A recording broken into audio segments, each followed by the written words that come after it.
We're unmuted. All right, good morning, ladies and gentlemen, and welcome to November Disability Meeting. Let's go around the table so we can make the introductions.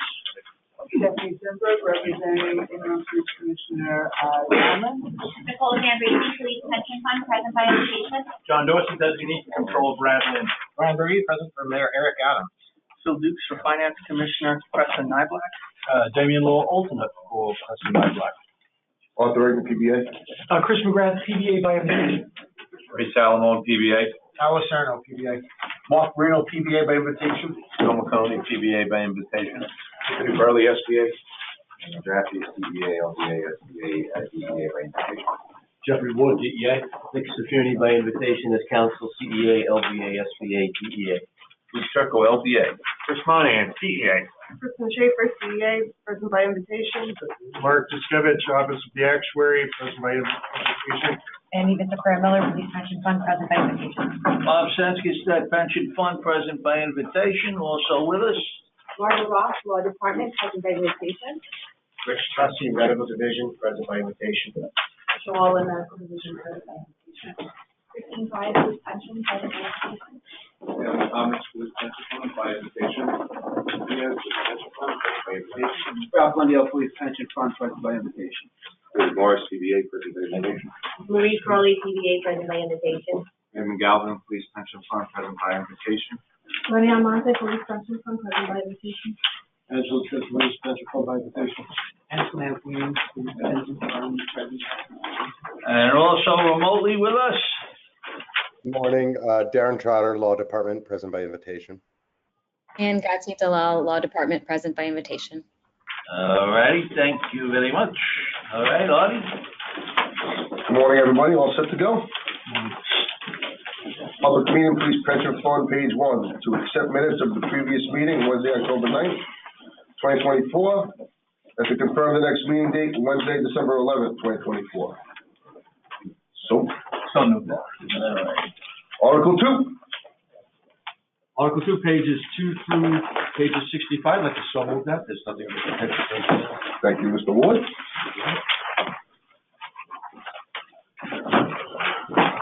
Page 66 through 67, annual meeting, police superior officers and police officers variable supplement funds, election of officers.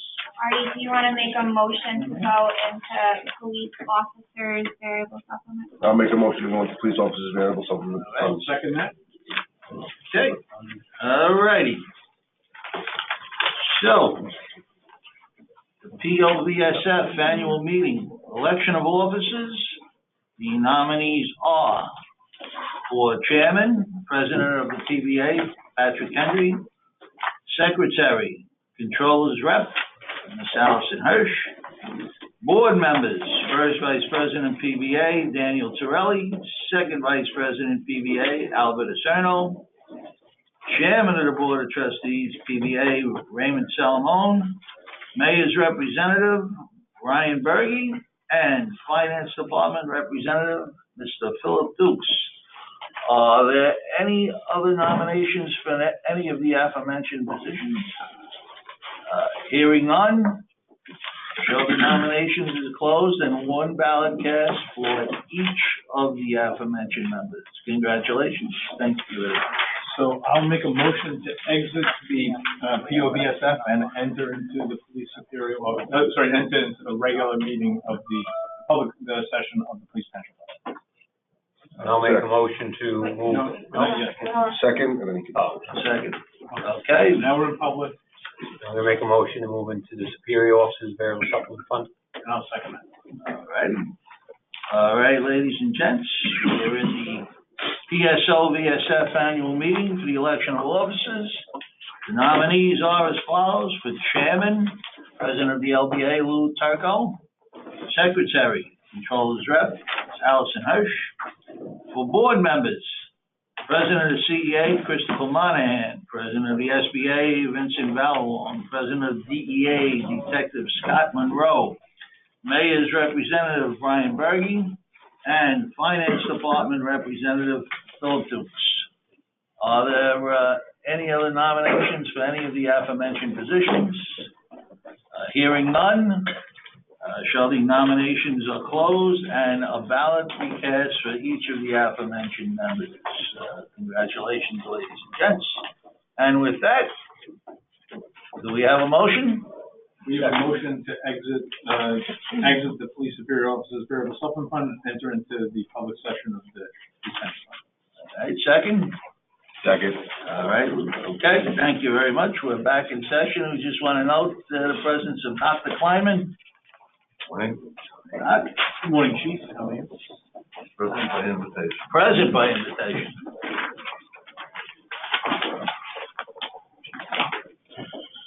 All right, page 68 from 118. Discussion, BAM corpus funding fiscal year 24 second quarter bill. Good morning, trustees.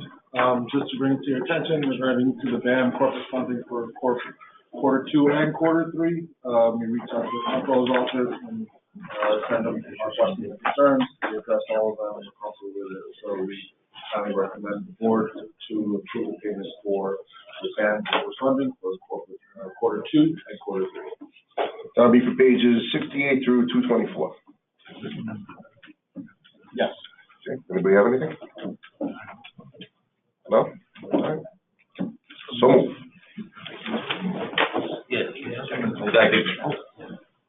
Thank you for your continued support of the operations of the control office.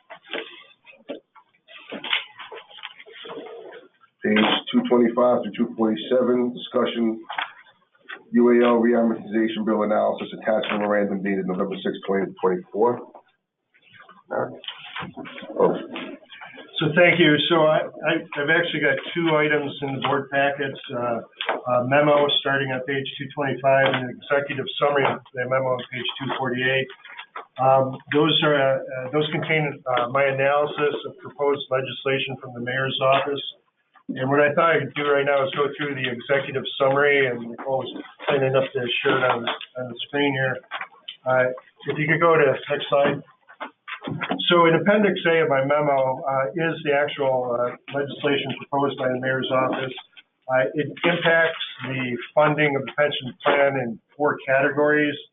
The first category is Fresh Start, which is a reamortization of the current unfunded accrued liability payments.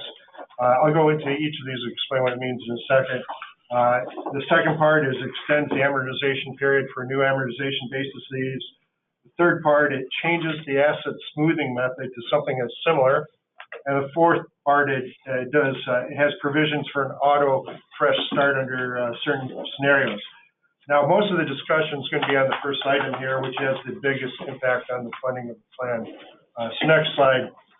So what this fresh start is of the UAL payment, you can think of it as kind of refinancing of your mortgage.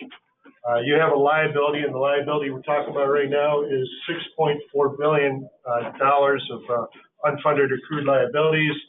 The blue line there is the current payment schedule that's specified in statute. And you can you see that payment's going to go up all the way up to fiscal year 2032. It's going to hit about $1.5 billion. And in fiscal year 2033, it drops to a credit of $300 million.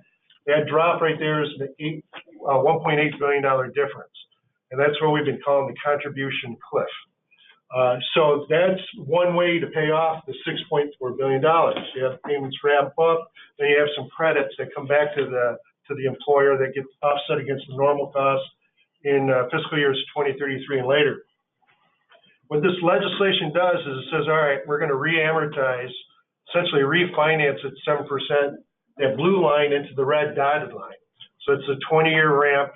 It coincidentally comes almost exactly to what the current fiscal year's payment is.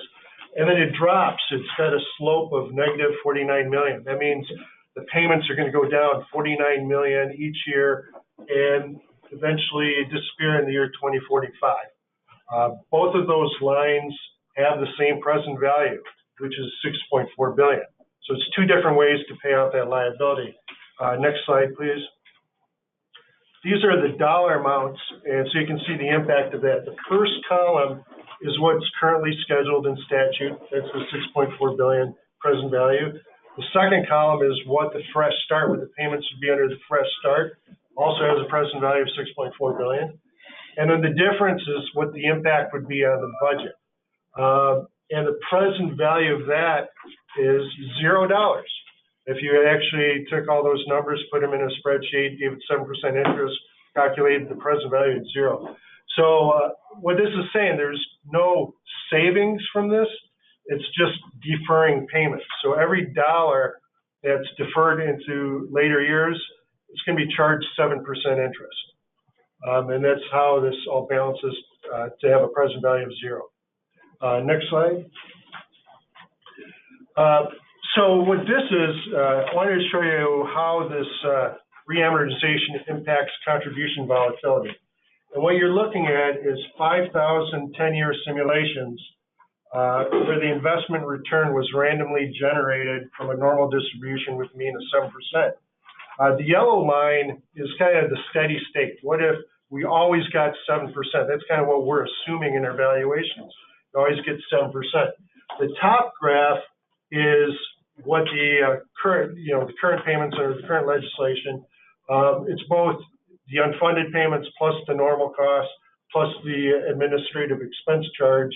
And you can see the cliff going up to 2032 and then dropping 2033. And then I also put in as dotted lines the percentiles, the 25th percentile, 75th percentile. So you can kind of see the volatility that's there in case investment returns are better or worse than this 7%.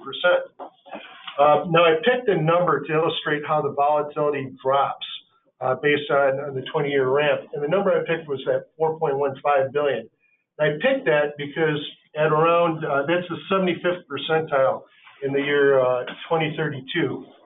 And I said, all right, right now when we do these 5,000 simulations, we've got 1,259 where the contribution actually goes above 4.15 billion. And that'd be like a decade of bad investment returns, less than 7%, which is possible, right? And so under the new scenario, under this legislation where we smooth out the ramp over 20 years, once you add in the normal costs, it turns into almost a flat line.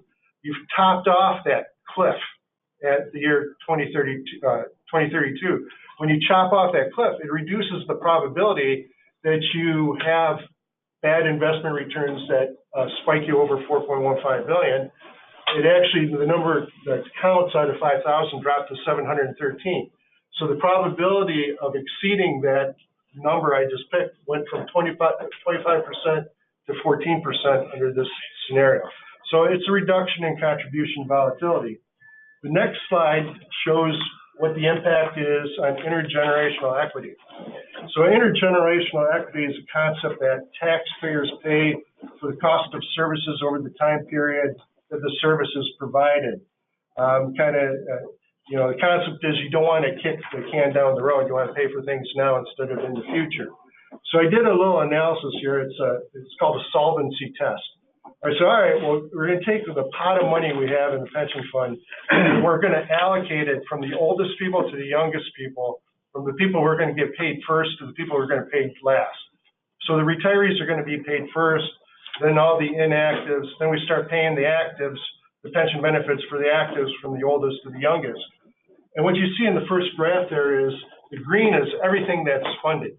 So the current assets fund all the liabilities for the current retirees, fund all the liabilities for the inactives, fund the liabilities for a portion of the actives, and that 6.4 billion that's unfunded, that is a cohort of actives, and the statistics were right below there, 23,000 actives, average age of 33, average service of about 8, average future working lifetime of 16 years. So the concept there is, well, if you're going to look at it from the lens of a taxpayer, how do I want to fund this money? You'd say, well, it should be funded over the next 16 years or a period of 16 years. So that's what I'm showing over here. It's like all four of those lines have the same present value, the 6.4 billion, 4 different ways to pay off that 6.4 billion. The blue line is what you're currently doing. The two dotted lines, the green and the purple dotted line, are different ways that's common in the industry to pay things off. Like the green line's a level percent of pay. That's how the initial unfunded was set up in 2010. It's a kind of a pay more later, less now. It goes up 3% with payroll. It also has a cliff in the end. So the cliff goes down, but you still have a cliff. The next dotted line is a level dollar amortization, also common in the industry. Still has a cliff at the end, pays a little more now, and keeps the amount constant. And then the 20-year ramp shows how that compares. It's actually more aggressive than it's not as aggressive as your current approach, but it's more aggressive than the other two common approaches, where you're paying more now, less later. It does go past the 16 years. So it goes past the future working lifetime, but the amount of payments after that are pretty small. And so it's kind of a balance between intergenerational equity and not having a cliff at the end of the period. So next slide. So that was the first item. That's the biggest ticket item in this legislation, is refinancing the initial UAL. The other three pieces in the legislation, one is to extend the amortization period for new bases. So we're talking new gains and losses or assumption and method changes. In the first column there, you see the amortization period, or the number of payments right now that we use per statute. Under this legislation, they all go up to 20 years, other than benefit changes, which are still future working lifetime. I included a third column, which is kind of the reasonable range that the Conference of Consulting Actuary recommends. And this is from a white paper they just recently published for public pension funding. And they say, well, the range for each of these should be between 15 and 20, 15 to 25 years for assumption method changes, group dynamics for benefit changes, which we're doing. They said the reason you would want to move, though, to the higher end is as a plan matures, contributions become more volatile. So as plans mature, just like the police band is maturing, they're suggesting moving towards the higher end of the range. That's what this legislation does. The reason it becomes more volatile as plans get older, there's more retirees, there's more assets, but the payroll only grows by 3%. The payroll is kind of a constant group of actives. And as the assets and the retiree liabilities get bigger in relationship to payroll, little tiny changes can cause a lot of volatility as a percent of pay. So the Conference of Consultant Actuaries recommends increasing the amortization period just to kind of tamper down the volatility and the contribution. Next slide. So one other change in the legislation is it changes the asset smoothing method. And this is a subtle change. It's actually a simplification. Under the current method, which is the first graph, or first top half of the slide, it shows how like a hypothetical $1 million gain and loss would be amortized. It would be smoothed in over 5 years. You'd say, all right, if I'm going to recognize 200,000 of it in the first year, amortize it over 14 payments. I'm going to keep the other 800,000 on a piece of paper. And then next year, I'm going to take another fifth of that 200,000, amortize that over 14 payments, and kind of phase in the gain or the loss over 5 years. And each time I phase it in, it's over 14 payments. Isn't that what we do now? That's what we do now. That's exactly what we do now. So it's not a change in the smoothing method. No, the change is so what the legislation does is it changes it to what's in the second part here. Oh, I see. So in the first part, you smoothed out the gain loss by dividing it by 5 and then amortizing each fifth. The legislation says, all right, I'm going to take the whole thing, but I'm just going to smooth the payments. I'm going to ramp up the first payments over 5 years. I'm going to ramp down the payments over 5 years. I'm going to lengthen the whole thing to 20 years instead of 18 years. And so it's a very similar approach. This is kind of what other CalPERS does, is California Public Employees Retirement System. They do a version of this. What this means, though, when you're doing the current method, it means you have to have two sets of assets. You have the market value of assets, but then you also have a hypothetical actuarial value of assets, which can be hard to explain to people because it's a hypothetical number that includes the smoothing of the assets. And then it has two different funded percents, the market value funded percent and the actuarial funded percent. People always argue, well, what's the right funded percent? You know, which one am I supposed to be looking at? That all goes away under this method. You still have the smoothing, but now you don't need actuarial value of assets. Everything is done on a market value basis. Any investment gain loss gets smoothed similar to the old method, but it gets smoothed because the payments are just ramped up and ramped down. But the entire investment gain loss is recognized immediately.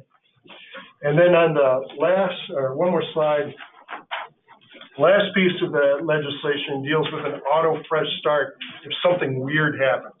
Whenever you have rules that are set up in statute and you're following them, you get down the road and something bizarre can happen. And right now, there's nothing the actuary can do to fix that or to reset that.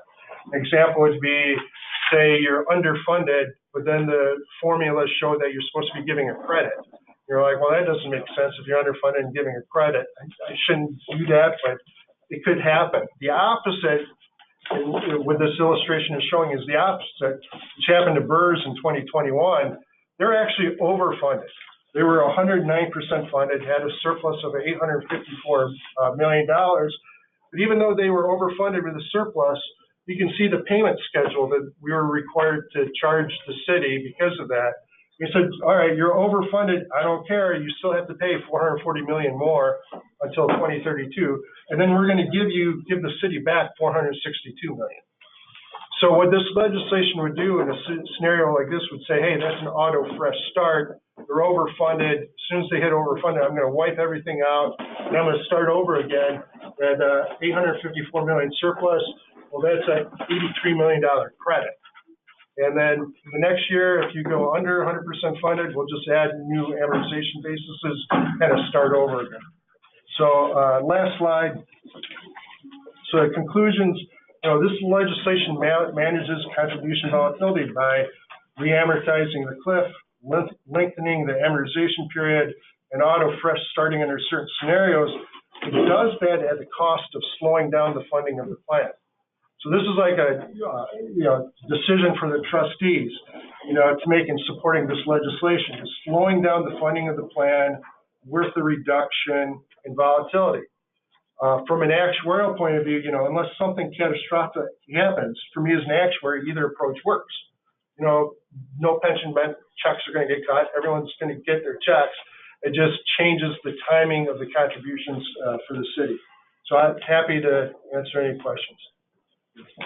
I just got a couple of questions. One, what's the timing in your mind? Does it have to get done this year if we do it? Do we have 3 years to do it? Like, is there, because it seems like the cliff is coming, but I guess my question is, does it make sense to do it like this year and try to get the legislation done this year?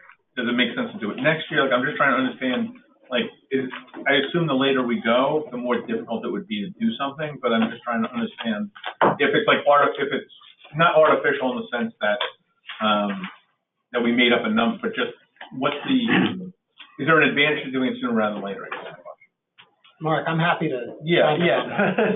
So I don't want people to think that this is like the OA's pure initiative. I mean, the city wants to do this.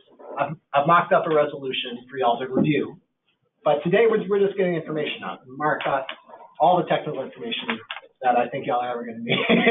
So basically you're saying there's some flexibility on that. The thing is, does it have to happen this year? No. Does it have to happen ever? No.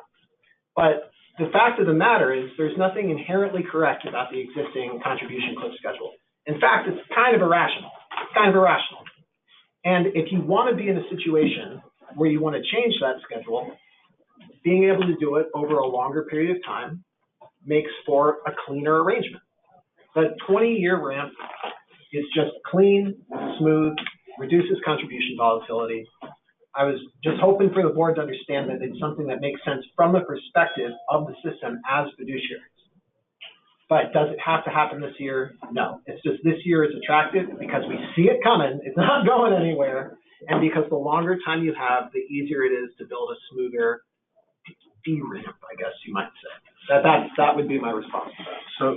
So my other question is, this is all based on, this is based on where we are today. If there was a significant ramp up in the workforce, meaning that we went back to the level of police officers we had 20 years ago, I'm not advocating for any of this, I'm just trying to understand the scenario. Would that be one of the things that would trigger a reset, or is that just, I'm just trying to understand from like if we drop, and I guess conversely, if we drop down the number of people in the workforce, would that also cause us to have to reevaluate this?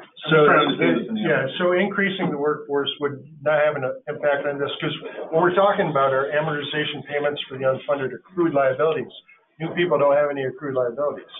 They come in with zero service, so this is all for past service. Okay. So if you all of a sudden had a ramp up of new people, the normal costs would go up, and the city would immediately start paying the extra normal costs for the people. Ramp down, that kind of gets a little fuzzier, because the normal costs would go down. Presumably the accrued liabilities would stay the same, so it kind of would hold the same payments would hold. Yeah, I mean, in general, what folks should just bear in mind, like the employer contribution each year is basically three things: UAL, normal costs, reimbursement of PBS budget, and this doesn't affect the normal costs. So if the workforce goes way up, normal costs goes up. The auto fresh restart, is there a problem where we ran into a scenario that you can't come to the board instead of having auto fresh restart? That's just done restarts in the past before approval. The legislation gives me the authority to do the auto start. Doesn't mean I would go to the board in support of the board. You can come to the board. You can theoretically come to the board and ask the board for a restart or a scenario where we could approve. No, I couldn't, because what this does is it changes the amortization period, which is in statute. So even if the board wanted to change the amortization period, I couldn't do it because it'd be in statute. The other things the prior actuaries have come to the board is for a reset of the market value of assets, reset of the actuarial value of assets. That's not in statute. So that third slide there where I talked about the smoothing method, theoretically I could do that with just the board's approval, because that's not in statute. But that's in this legislation, it becomes part of the statute. But the rest of the stuff, refresh starting amortization schedules, it says in statute exactly what the payments are, and I can't change them. Chris, I want to make perfectly clear on this, that auto fresh start in the future, that's not like an unbounded, you can do it whenever you feel like situation. That's only in situations of like mathematical inconsistency. I understand, but I don't see the issue of just coming to the board and asking the board to. And that's not something that I'm living or dying on, by the way. I thought of that as like a sort of technical thing, but if that's a big sticking point for folks, that's another thing folks can talk about. But it is not a situation where, just any time a fresh start might seem sensible or whatever. Like we wouldn't, if I'm correct, Mark, if that language existed today, we wouldn't be able to trigger it on the basis of the existing schedule, because it's not mathematically we couldn't, if it existed today, it wouldn't impact 4 of the systems. Hers would impact because they keep popping up over 100%. So when they pop up over 100%, the legislation would say, hey, wipe out all the bases, start fresh. Eventually it will happen to police. When you get 100% funded, you'll get in that scenario where we'll automatically do it. But so my last question, kind of, you just touched on. So is it the suite of all 4 initiatives? Is it 2 out of 3? I mean, is it, like there are 4 things that you mentioned in the first slide that we're aiming to do, one of which is the restart. If that's off the table, it still functions if there's only 3 out of the 4 things that you're asking for. It's change in the smoothing, coupled with the change in the 20-year period. Like those, I understand there are a suite of 4 things. I guess my question is, could they all be taken as 4 individual items? Could we still do this, approving 3 out of 4 of these things, assuming the first one gets? So like conceptually, yes, okay. They're independent. Procedurally, it gets complicated, particularly dealing with multiple systems, and this system might want that system, that can create a very complex exercise from a drafting legislation perspective. That could get pretty out of hand. I'm just asking a question. But like conceptually, they don't travel together. They're all separate conceptually. A quick question. Nicole, can you go to the cliff, whatever that one? So the word cliff is always a negative connotation. It's going to fall cliff. If I'm not understanding this correctly, we're trying to whoever becomes the mayor in 2033 will be extremely happy with Cliff. Am I correct? Because he has less money to put in as on the fund liability. So we're trying to put the pain on everybody. So the administration for the next, if we follow this red line going down, whoever's in the office between now and 2033 reaps the benefit of not having to put as much money to cover the unfunded liability, because at the end, the cliff affects the person in 2033. So we're helping the administrations between now and 2033 by doing this. Because if I was the mayor in 2033, that cliff would help me a lot, right? So, I mean, if you're talking like the politics of it, Yes. I think Everything strictly speaking, that is true, right? Right. And I think the question from a political perspective, which I'm not sure how much we're going to talk about that here, is that a scenario that is actually to the benefit of really anyone? Well, how does it, again, on this side, how does it benefit us when I'm helping the administration between now and 2033? Because the word cliff is, like I said, it's a negative connotation.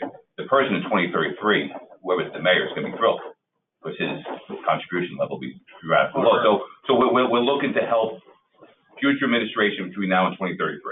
That's what we're looking to do. If I were thinking about the politics of it, which I'm a trustee, I'm not, right? But if I were thinking about the politics of it, I would ask myself, do I want the concentrated risk of having a good relationship and program asks ready to go that I hope to be filled in that 1 year? Or do I want to be able to spread that risk out and have a lot of opportunities in a different climate over multiple years? And if you know who the mayor is going to be in 2033, and if you feel confident that that mayor is going to be someone that you're going to have a good working relationship with you, then okay. But I don't think any of us know who that's going to be. Well, that's a big swing. But we follow this. Come 2033. I got it, but we follow this. First, we're putting more money back into City Hall, whoever's the mayor between now and 2033 to do what they want with it. Because that's what we're doing. I mean, it speaks for itself, right? Yeah. The graph is the graph. But I also want folks to appreciate that if this was about trying to save this administration a lot of money, there are different ways of drawing this line. Like this is an approach that takes seriously the need to fund the system, and that is really based on ensuring a stable and fair arrangement across multiple. Well, I understand that, but it is, if this administration becomes the next administration for the next 5 years, they are saving some significant amount of money. Well, I mean, from a present value perspective, no, but look, that's the graph. Understood. So I don't believe we're taking any action. End of discussion? Today? Yeah, I don't have any. Gentlemen? I have more Ladies? later. All right. So I would ask if there's any questions that people think is helpful for the whole board to look at, we can just all send the matter. I know that there are some questions that may be unique to the labor side as well as the city side, but I would encourage, if it's for a board discussion, that we all just kind of on the same page for the next meeting. So that, we can coordinate better if there's actually something to talk about. Page 258 to 265, resolution to approve the unfunded accrued liability payment schedule. We're going to table that matter at this time. And I'm going to respectfully request that we table the BAM corpus personnel budget. 266 to 268. Yeah. Yep. Thank you. And, unfunded liability, shall be on the calendar. Yes, I will also say that, like, in terms of being able to actually do something in Albany, if it's going to happen, it'd be great to know. There's only so much stuff to think about in this area. If it's going to happen, it'd be great if it could happen in December. And if it's going to not, that's life. We'll see what the future holds. But I think the intention is to either get it done with reasonable speed or. Oh, that's why I'm saying it's be on the calendar. Yes, it'll be on the calendar. But I don't think I had been clear on that. But it's a little concept from a legislative strategy perspective. And Brian, just a quick question. Is this for all 5 systems? Yes. Mirrors all 5 systems? In a change that's easy to make is that if a system says we're out, that's actually quite easy to implement legislatively, so that's fine. Like if people want to go 4 out of 5, it doesn't affect. Like if you wanted to be out, And we would just write you out of a bill, and it wouldn't affect you, nothing would change. It would have no bearing on you at all, But if the other system. what was presented to us in regards to all the four different solutions is mirrored to the fire and teachers. It's exactly mirrored. I mean, the graphs are different because you. I got you. Yeah. So I believe that concludes the public agenda. I would make a motion to exit public and enter into executive. I'm sorry. PBA? All right. PBA second. Good.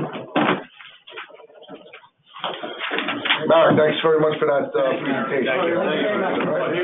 Enjoy Thanksgiving. Happy Thanksgiving.